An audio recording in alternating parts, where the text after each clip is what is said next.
I'd like to thank everyone for coming as we present our Citizen Activist Awards this year. 11 years ago, the Gleitsman Foundation was created in the belief that when we are confronted by social injustice, each of us must personally join in the struggle if we are to achieve the world to which we all aspire. And this all started because I was inspired by a speech by Robert Kennedy a long time ago, 34 years ago in South Africa. And I'd like to share a few of his words with you, as they're the very essence of our philosophy. Robert Kennedy said, "Few will have the greatness to bend history itself, but each of us can work to change a small portion of events, and in the total of all of those acts will be written the history of this generation." We hope that by recognizing the dedication and commitment of people like our honorees and the qualities of courage and tenacity that will enable them to eventually succeed, others will be inspired to work to achieve their own personal activist goals. The honorees of the award this year have focused their activism on different facets of a topic that is rarely the topic of polite conversation. Perhaps that's an indication of the power that death holds over all of us. But death comes to us all, often too soon, sometimes too late. Even undiscussed, the Grim Reaper is an integral part of our context. Because they've had the courage to confront a subject that is too often avoided, the Board of Judges of the Gleitsman Foundation has selected as its first Citizen Activist Awards of this new millennium 2 men who have, in a way, dedicated their lives to dealing with death. They are, in a sense, bookends, embracing volumes of the unsayable. One, Dr. Jack Kevorkian, has dedicated his service as a medical man to the right of the terminally ill to die with dignity, even against the will of the state.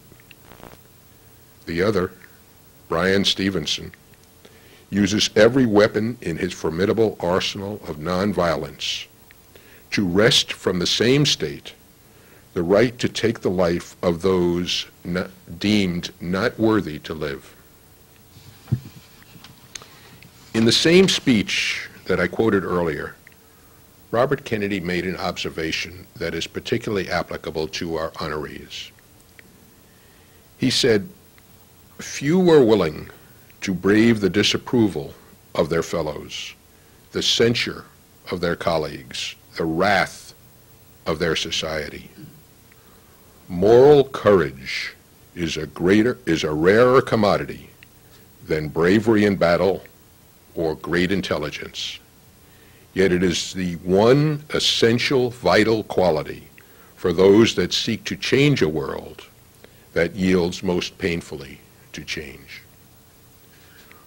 We feel that Jack Kevorkian and Bryan Steveson, each drawing their strength from their abundance of moral courage that Robert Kennedy so admired, are writing the history of this generation, and we are honored to recognize their efforts. It's now my pleasure to introduce to you Dr. Ron Heifetz, the Director of the Leadership Education Project at the Kennedy School of Government. Truly a Renaissance man, Dr. Heifetz is also a talented musician and formerly was an instructor in psychiatry. He will speak on the importance of social activism in providing the leadership to mobilize society for change. Please welcome Dr. Ron Heifetz.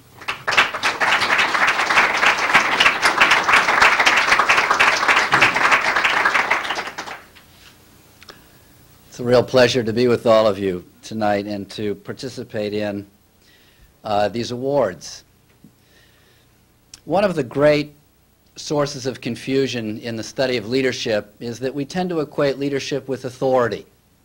We talk about the leaders of the country, the leaders of the town, the leaders of a corporation. But in all these contexts, we're really talking about people in top positions of authority. And we know upon reflection that authority is not the same as leadership, because in the very next breath we complain about the lack of leadership we get from these people in authority. In fact, in studying the phenomenon of leadership over the last 20 years, what I found is that quite often people in positions of authority are constrained, and the real leaders of a society emerge from below, from the sides, from the margins. So it's quite interesting to study leadership without authority, and not just leadership from people in authority.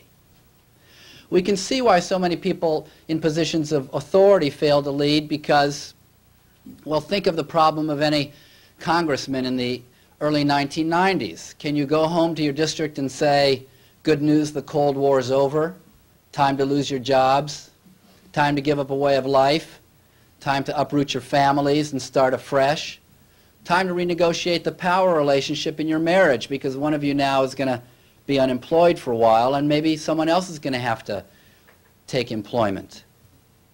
These are very painful messages. And you might couch it as good news, but in fact the people know that these are painful adjustments. And so frequently what you have from people in positions of authority is that they're being asked, they're being authorized, in fact, not to lead, but to protect people's way of life, to protect people from facing harsh realities or facing the trade-offs they may need to make in their lives. Can you imagine a president of the United States getting up and saying to the people, the problem of drug abuse needs to be faced in your families, in your neighborhoods, in your schools, in your churches and synagogues and temples and mosques? Indeed, what the people want to hear quite too often is the problem is someplace else. It's in Bolivia or Panama or Peru. So the viability of any society is absolutely contingent on the quality of leadership that emerges not from authority, but from citizens. People who are willing to move without waiting for the coach to call them into play. People who see a problem in their surround and say, that's a problem. No one's asked me to be prophetic on that problem, but I feel a calling to do something about it. I feel moved. Exactly how to move isn't clear. I'm going to run experiments here, run experiments there, talk to people far and wide, and maybe I'll find an opening. Maybe I'll find some leverage to help people in my community face a set of questions that they might not want to have to face.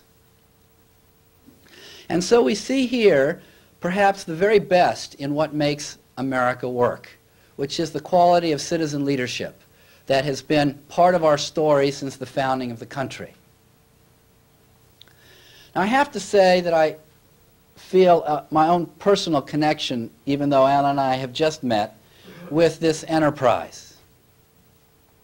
On the one hand, my father wrote 30 years ago, nearly, the seminal book in this subject having to do with death and medicine, called The Right to Die, and authored many of the very first legislative efforts in creating living wills.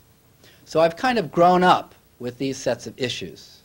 And I know how painful they are because as a doctor I helped people even as they were slipping away. To ask people to face up to the internal contradictions, what matters to them most, why aren't they living up to their values, is perhaps the hardest question to ask people ever to face. To ask people to face the question, what's precious and what's expendable? What truly do you stand for? And this is the kind of question that it seems to me that the people who are receiving these awards tonight, Bryan, Steveson, and Jack Kevorkian, have been raising. Now you can take issue with their tactics. You can take issue even with the issue itself and their stand on the issue. But you have to, at a minimum, applaud them for their willingness to stir the pot, to stimulate the society to face a set of questions that people ordinarily don't even want to have to think about. In a day in which we can keep people alive forever or kill people in the most merciless way, what is our stance vis-a-vis death? What is our stance vis-a-vis justice? What does justice mean in the face of somebody who's deathly ill and suffering terribly? What does justice mean when you're a sociological phenomenon?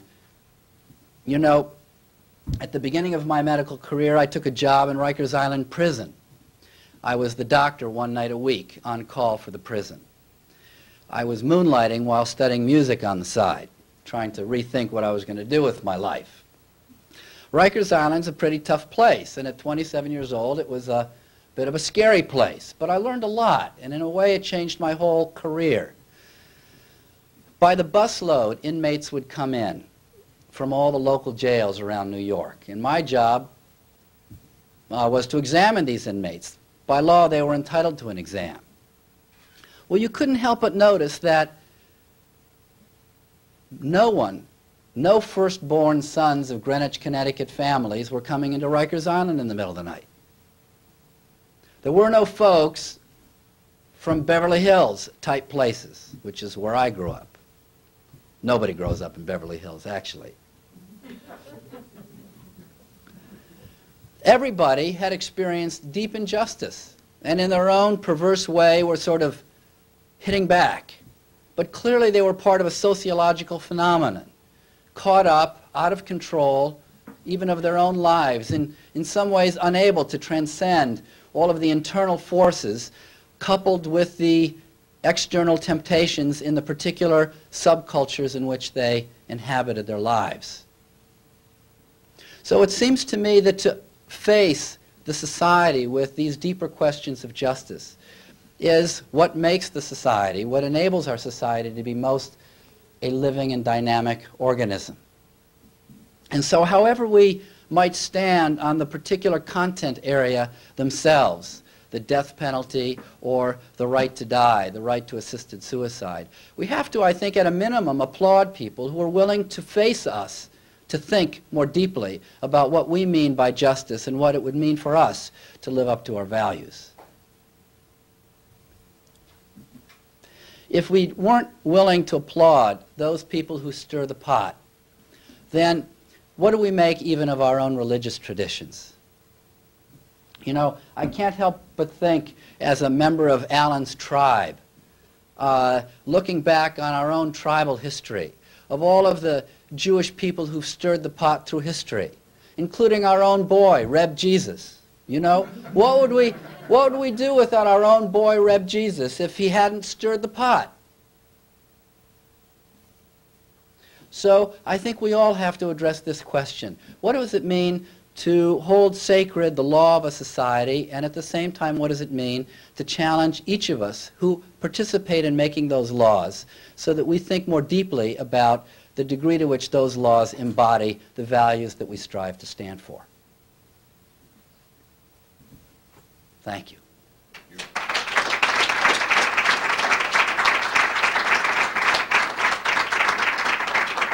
Thank you, Dr. Heifetz. A friend of mine was recently reflecting on his youth, and he said, I want to go back to a time when decisions were made by going eeny, meeny, miny, mo.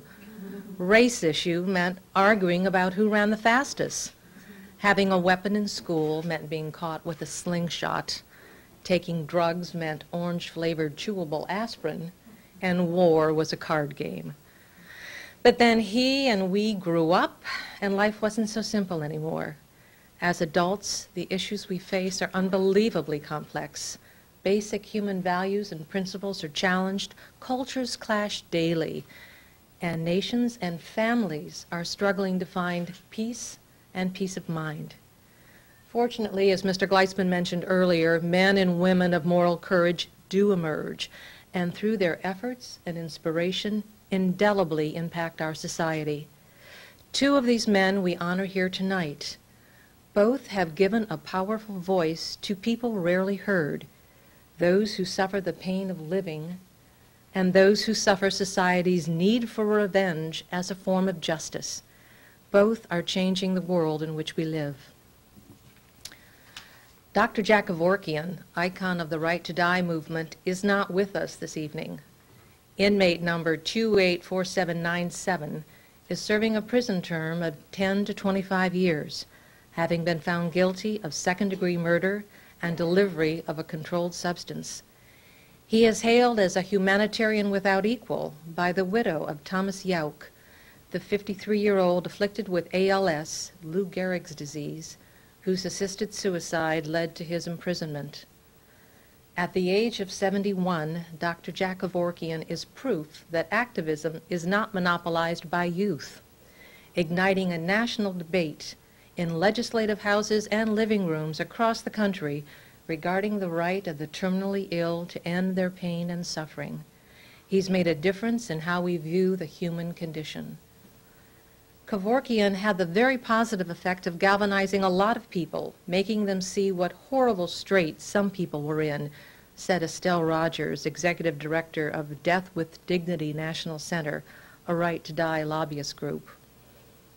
Through 4 decades as a pathologist, Dr. Kevorkian studied the development of disease, its causes and consequences, believing that the way we treat those with chronic pain and terminal illness was itself a cancer on the medical profession. In 1990, he took part in his first assisted suicide, leading to the suspension of his medical license, but not his principles. He has publicly acknowledged that he has helped at least 130 people to die by assisted suicide. In April of 1999, just 1 year ago this week, after being prosecuted and acquitted on 3 occasions, he was convicted and sentenced. I wholeheartedly agree with one of his supporters who remarked, "I know that when it comes my time to die, I would like the option of choosing the assistance of a caring professional, relieving the burden from myself and my family, or my loved ones. I'm hoping for a future where death is not seen as the enemy, but where pain and suffering are."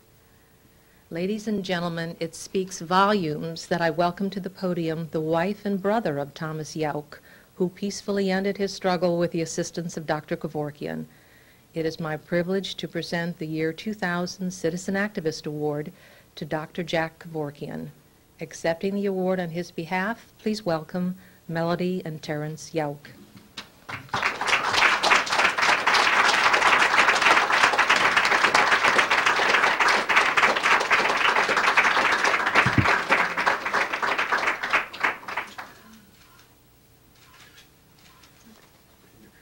I will sit down.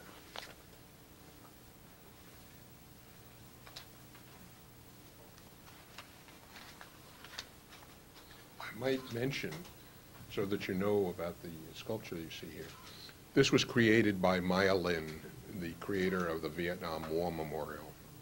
And when I first approached her about this, she asked what the purpose of the award was. And when I explained it, she said, I think I have the idea. And she created this in the belief that some people see more clearly than others. And through their eyes, we see how to move ahead. And she created this magnifying glass in the center to show that premise. Thank you very much. It's not made out to me. No? Thursday will mark the 1-year anniversary of the conviction and incarceration of Dr. Jack Kevorkian for second-degree murder in a Michigan courthouse. I find it, for myself, I find it truly beyond irony that Melody and myself are here today to accept this award as the family of the quote-unquote victim on behalf of the quote-unquote murderer. Personally, Jack is in my thoughts every day, and it's my feeling that every day that he remains in prison is a day too long.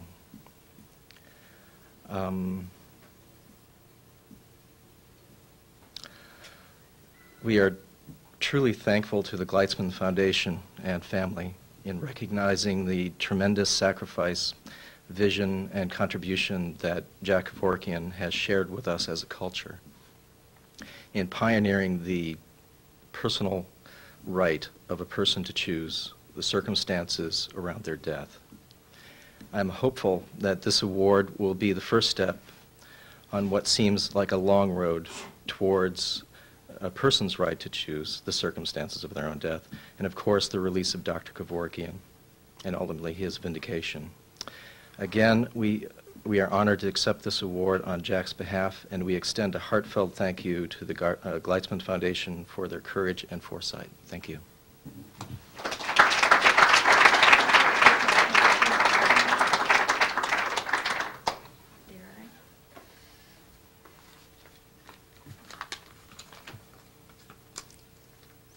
I won't say thank you to everyone as in the Academy, but we are so very pleased to have the Gleitsman Foundation have selected Dr. Kevorkian.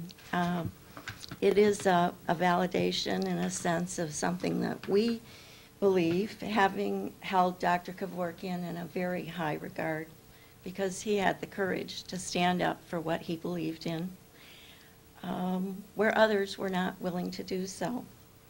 We're further thrilled. He is here with us in spirit, and he would be so moved by all of your words, and we will convey them to him.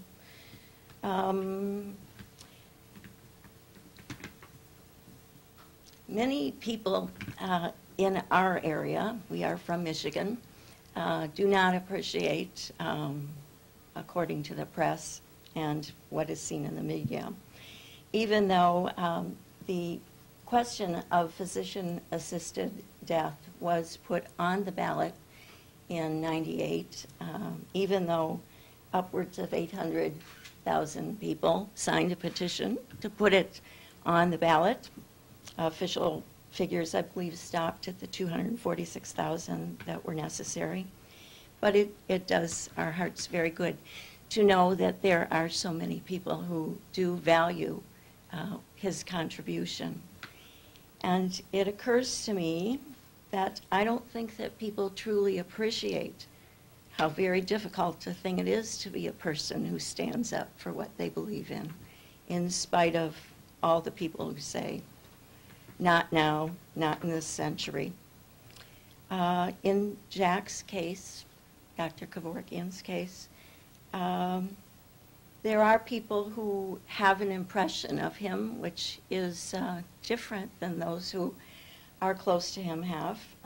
In fact, it is a very difficult thing to give up your privacy, the comfort of your anonymous life. Ask me, I can tell you.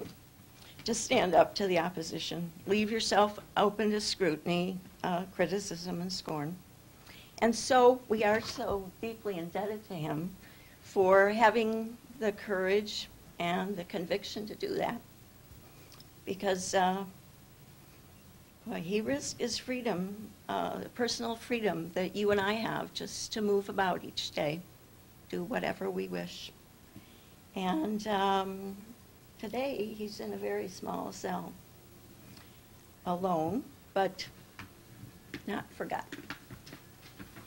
So we do very much appreciate the award, and thank you very much for that. I believe that Mr. Morgenroth will give you additional evidence of his appreciation. Thank you.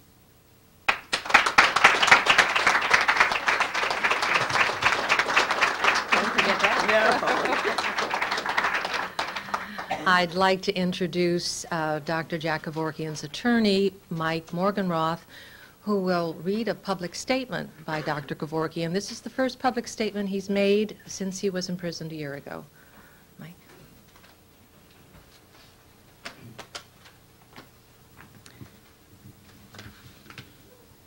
This was written by Dr. Kevorkian, and I'll read to you his message and acceptance speech. Some people call me courageous, but remember one man's courage may simply be another man's absolute, unwavering commitment to personal freedom of choice. The real courage displayed here tonight belongs to the Gleitsman Foundation for their unqualified decision to honor a Michigan physician. My single-minded dedication to the constitutional right of a human being to request and receive medical assistance in ending incurable suffering painlessly, quickly, and with certainty has unjustifiably been branded a crime. In my absence, I have had my attorney, Mayor Morgenroth, clarify a few points for you.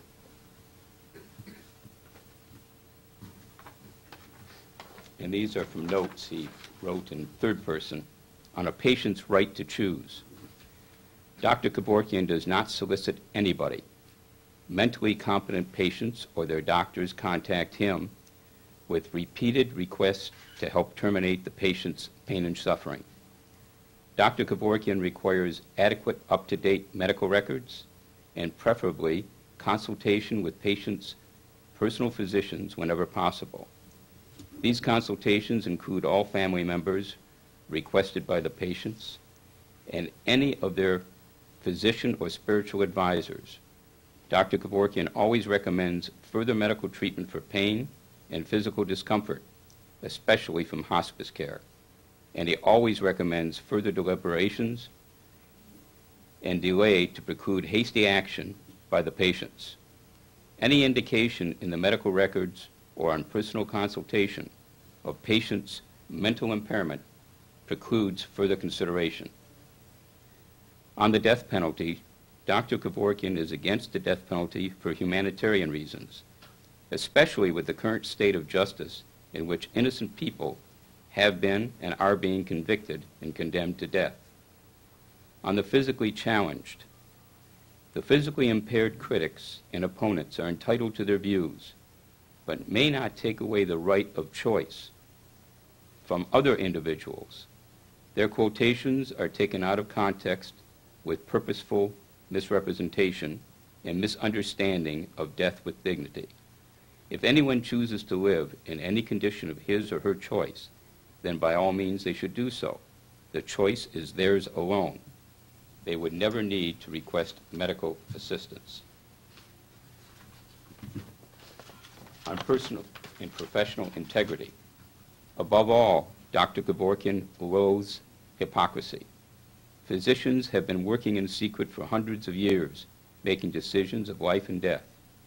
He believes that the cloak of secrecy should be lifted. It is acceptable and legal now to withdraw the life support and let a patient starve to death, or have a doctor attach a morphine line and then turn it up until a patient's breathing stops. Dr. Kevorkian advocates, however, Dr. Kevorkian advocates, however, that one can choose a more humane, honest, and dignified way to die with family members present and preferably at home. On the value of this choice, for many of Dr. Kevorkian's patients, it has already been documented that merely knowing about the availability of competent medical assistance for relief of suffering has dissipated their anxiety and fear. With such peace of mind afforded by this medical option, and despite their agony, they serenely welcomed natural death. Dr. Kevorkian's unique experience thus demonstrates that the real value of such medical assistance is due to its being available as an option rather than it actually being used. On the constitutional right to choose, Dr. Kevorkian believes that it is a constitutional right of an incurably suffering patient to choose how to live and how to die. The final decision must always involve the patient, the family, and one or more physicians. The government does not belong in any individual's medical decisions. This is a most precious human right.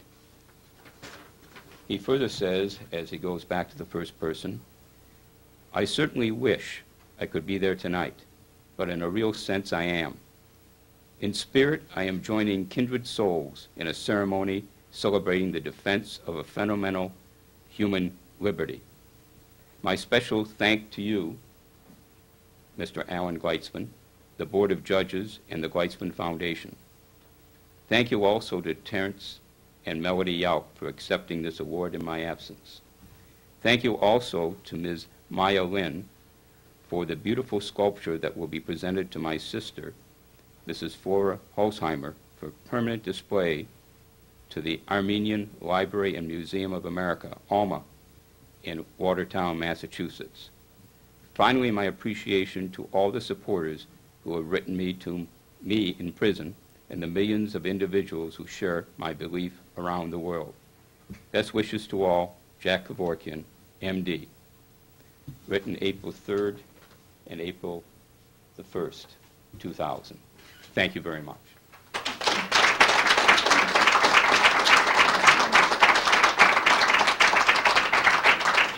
Thank you, Mr. Morgenroth. U.S. Senator Russ Feingold has called for an end to the federal death penalty in the United States, and I quote, "Let us step away from the culture of violence and restore fairness and integrity to our criminal justice system. We are a nation that prides itself on the fundamental principles of justice, liberty, equality, and due process. We are a nation that scrutinizes the human rights records of other nations, and we are one of the first nations to speak out against torture and killings by foreign governments. It is time for us to look in the mirror. It is at odds with our best tradition. It demeans us." And Lance Lindsay, Executive Director of Death Penalty Focus, adds, "It is as wrong for politicians to decide who lives or dies as it is for the murderer himself. No matter how terrible the crime, societies everywhere have abandoned torture and death as a resolution to complex social and psychiatric problems. Judicial homicide is a barbaric anachronism that does nothing to promote respect for life and human dignity. But the death penalty is more than wrong. In America's criminal justice system, the bias against people of color and against the poor is seen most strikingly in the unequal application of the death penalty. It is therefore appropriate, as waves of death row convictions are currently being reversed in courthouses nationwide, that we honor Bryan Steveson. While many of his fellow students at Harvard Law School earn 10 times his salary in the private sector, Bryan Steveson has worked publicly for the last 15 years, leading to 60 reversal of death row cases, many of them traced to errors made by lawyers on both sides, including allowing racially discriminatory juries and prosecutorial misconduct. In 1985, he began his career with the Southern Center for Human Rights in Atlanta, later launching the Alabama Capital Representation Resource Center in Montgomery. When the government defunded the center, Steveson created the nonprofit Equal Justice Initiative. Praised by those both within and outside the legal field, he was nominated by Supreme Court Justice John Paul Stevens and awarded the Thurgood Marshall Medal of Justice. He was honored by the National Association of Public Interest Lawyers and given the National Medal of Liberty by the ACLU. Most characteristically, when awarded a $230,000 fellowship grant by the MacArthur Foundation, he donated it to the Equal Justice Initiative. Ladies and gentlemen, it gives me great pleasure to present the year 2000 Citizen Activist Award to one of the most highly respected public interest lawyers in America, Bryan Steveson. Bryan.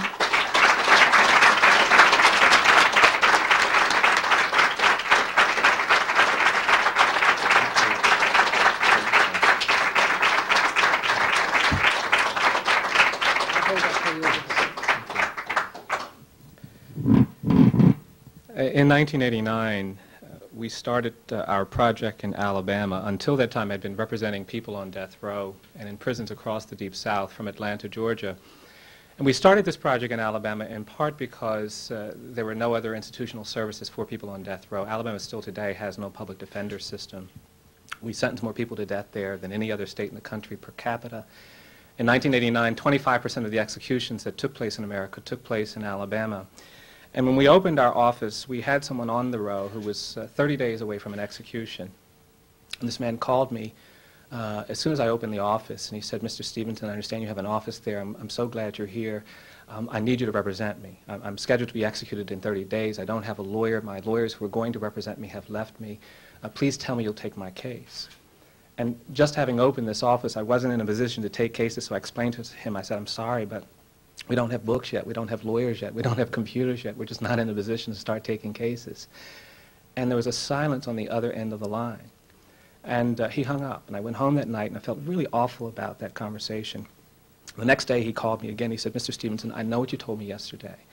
I know what you said about not having your computers and your lawyers and your staff, but I'm begging you, please take my case. He said, you don't have to tell me you can stop the state of Alabama from executing me. He said, you don't have to tell me you can block this execution, but tell me you'll fight for me. He said, I don't think I can make it these next 29 days if there's no hope at all. And when he put it like that, it was impossible for me to say no. We got involved. We tried very hard to get a stay of execution, but it was too late. We intervened too late. And so on the night that he was scheduled to be executed, I found myself in a very surreal place. I got in my car at 8 o'clock at night, and I drove down to Atmore, Alabama, to be with this man before his scheduled execution. And it was very, very, very strange. We were back there, and we were holding hands, and we were talking and crying and praying, and it was surreal.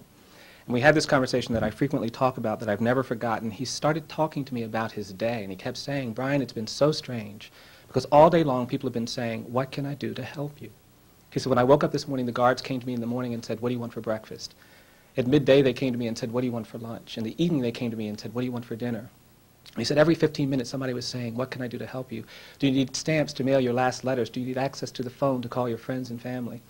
And I never will forget him saying in those last minutes, he said, Bryan, it's been so strange, because more people have said, what can I do to help you in the last 14 hours of my life than they ever did in the first 19 years of my life.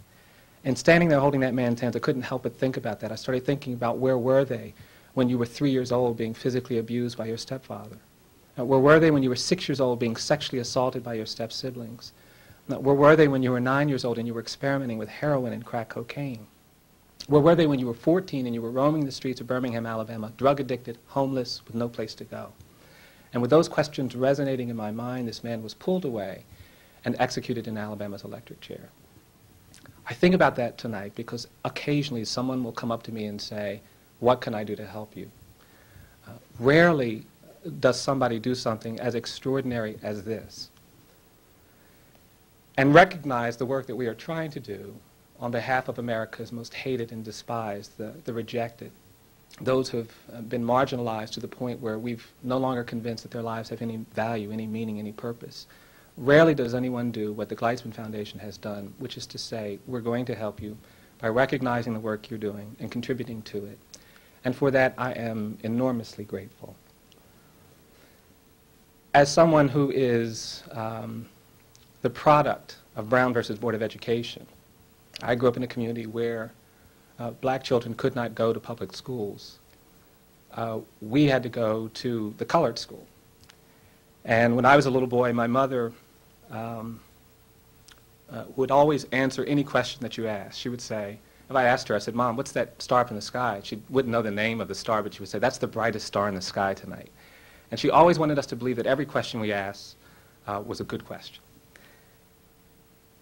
And I used to remember that because when we would drive past the public school, I would ask my mother what the word public meant. And she would never give me an answer to that question. She didn't want us to know that we were being excluded from something that was for us. And I think about that tonight because I'm here because someone had a vision of justice and started advocating in courts across this land that racially segregated school systems are unfair, they're unjust, they're immoral. And because of that vision of justice, the public schools became schools that I could attend. And but for the vision that gave rise to that, I wouldn't be standing here talking with you this evening. I wouldn't even been here 20 years ago as a student walking these corridors. And it says something to me about the power of vision, about the power of those who are willing to stand up, to say, I'm here. And it brings to mind much of what's important about our struggle. I could talk a lot about the issues, and I'm not going to do that tonight. It is a very difficult time to be an advocate for people on death row. We have some 3,600 people on death row in the United States, hundreds of whom right now have no legal representation.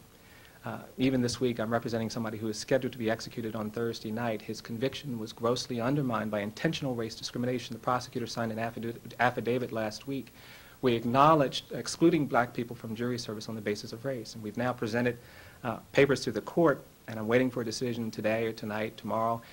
But I'm not optimistic that the courts are going to recognize that racial bias because we've shielded ourselves from justice in the criminal courts. We have a criminal justice system that treats you much better if you're rich and guilty than if you're poor and innocent. And it creates a lot of pain, and it creates a lot of frustration, but mostly it creates a lot of despair. And I see that despair so much. I'm representing younger and younger clients. I've got clients who are 16 years old on death row. I'm representing kids who are 14 years old serving sentences of life in prison without parole. And there's this hopelessness that seems to be everywhere. We do some non-capital work now, and I'm really sort of intrigued by the way in which our habitual felony offender laws are working. I've got a client who's been sentenced to life in prison without parole for stealing a bicycle. His first offense was stealing a radio. His second offense was stealing a hammer and some work tools. His third offense was going into an abandoned building to urinate, where he was charged and convicted with burglary, third degree. And then he stole a $60 bicycle, and he's now serving life in prison without parole. He's 23 years old. We'll spend $20,000 over the next 40, 50, 60 years to keep this man in prison for property crimes that don't amount to $300. And there's this disconnect, this hopelessness that seems to be driving so much of our willingness to be unresponsive to real problems. Well, the fortunate thing that I get to do in my work is to meet people who understand what it means to be about justice, to have vision, to stand up, to do the difficult things. And they're not just other lawyers and other policymakers. They're some of the clients and family members of clients that I meet. Several years ago, I represented somebody who spent 6 years on Alabama's death row for a crime he didn't commit. It was an outrageous case of injustice. This man had been wrongly convicted. The police didn't have any leads. They couldn't solve the crime. It was November 1987, and they had no leads, and 7 months had gone by. And finally, they made an arrest. And they made an arrest, I think, not because they had any evidence against our client, but because the pressure was growing so much in that community. And they arrested Walter McMillan for this crime, and they put him on death row. He was actually placed on death row for 15 months before going to trial. It created an atmosphere, an environment that it made it so much easier to obtain his conviction. Now, interestingly, there were about 35 people of color in the community who were with him at the time the crime took place. And they were witnesses to the fact that he could not have committed this murder. And they went forward to the police and they started telling them that he's innocent, you have the wrong person, but they were ignored. He went to trial. He was convicted and sentenced to death. His trial lasted a day and a half. The average length of a capital murder trial in Alabama is 2.5 days. The average length of a penalty phase trial where the jury decides whether you're given the life without parole or the death penalty is 3 hours. I handle cases all the time where the lawyers make no closing arguments at either the guilt or penalty phase of the trial, where lawyers conduct no investigation. We've got cases in our office right now where the lawyer was actually found to be intoxicated during the trial.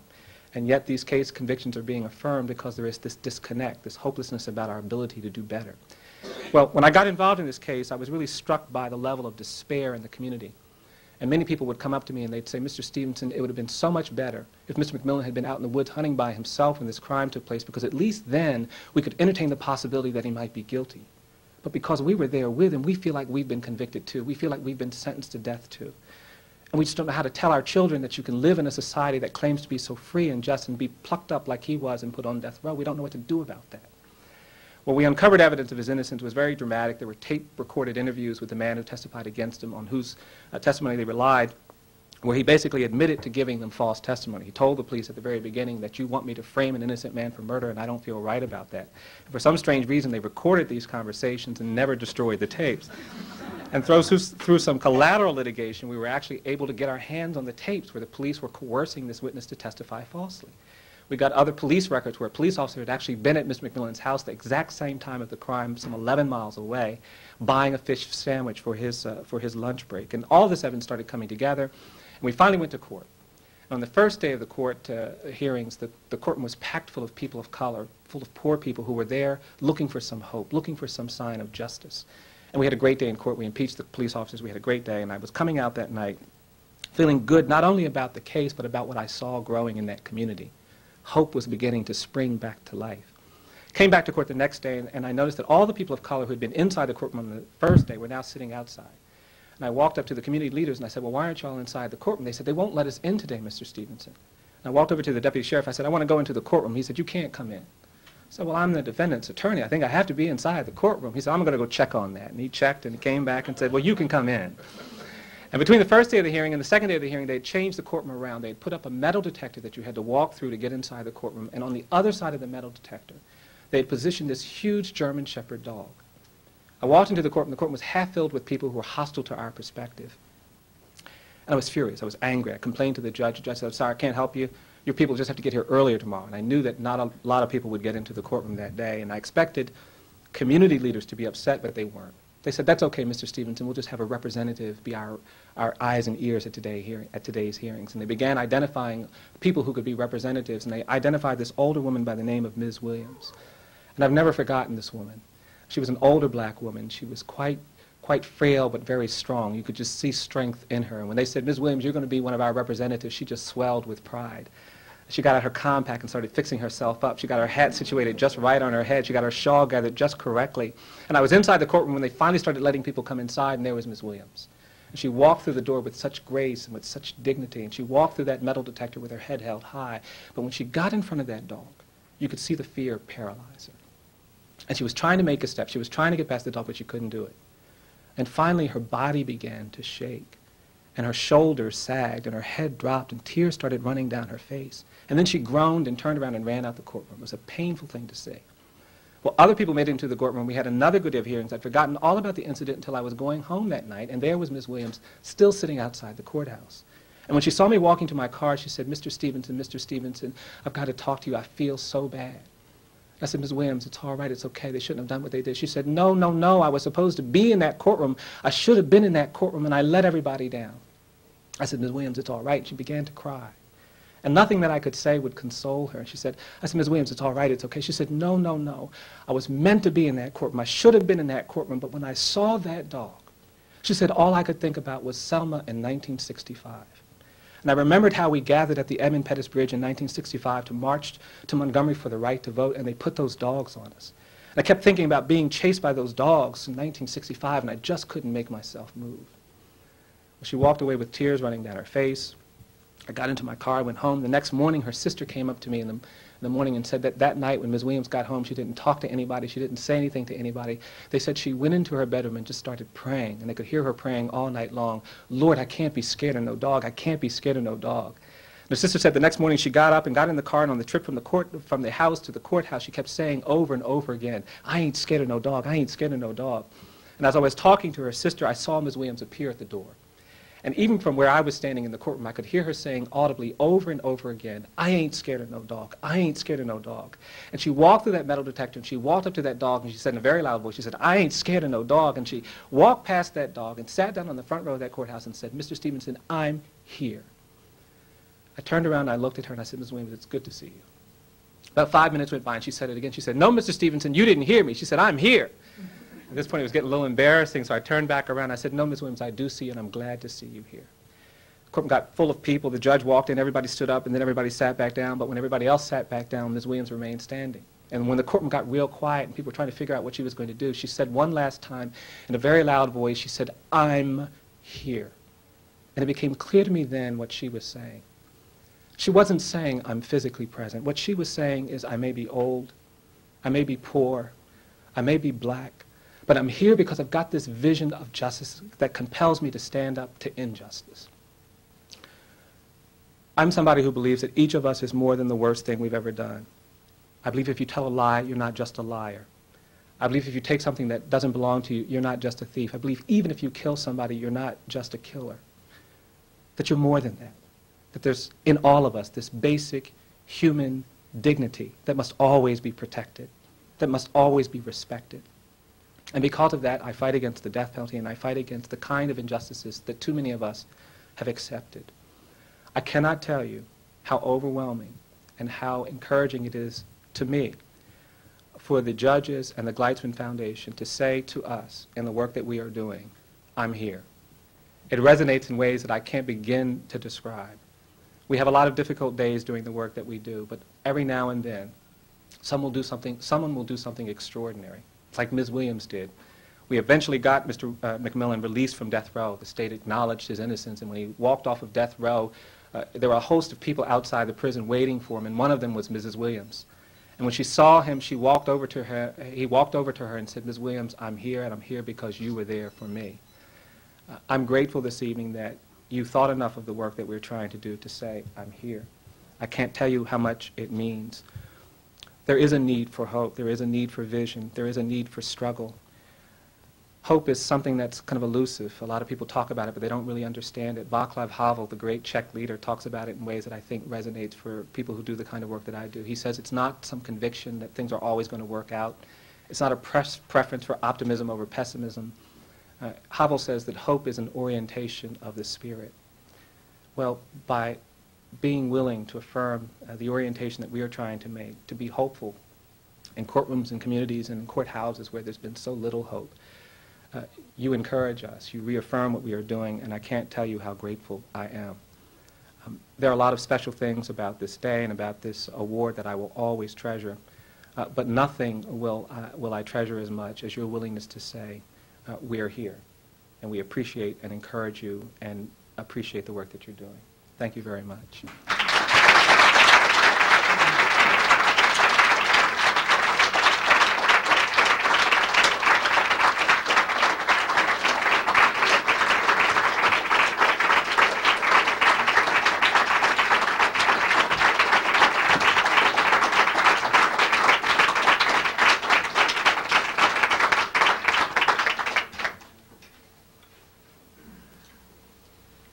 What an extraordinary evening.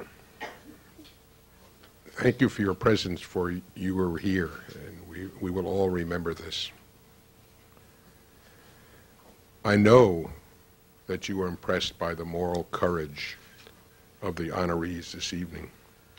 I hope also that you've at least begun to think of the avenues for your own social activism. Personally, I believe that soon in this country we will have the death penalty made illegal. We will no longer have the death penalty. Also, each of us will be able to select death with dignity with the assistance of our physician when we determine that our pain and suffering outweigh any possibility of recovery. It is the most basic of human rights, and the choice, and I stress choice, should belong to each of us. When the day does come, I hope that we will all remember the essential efforts of Bryan Steveson and Jack Kevorkian. Thank you very much.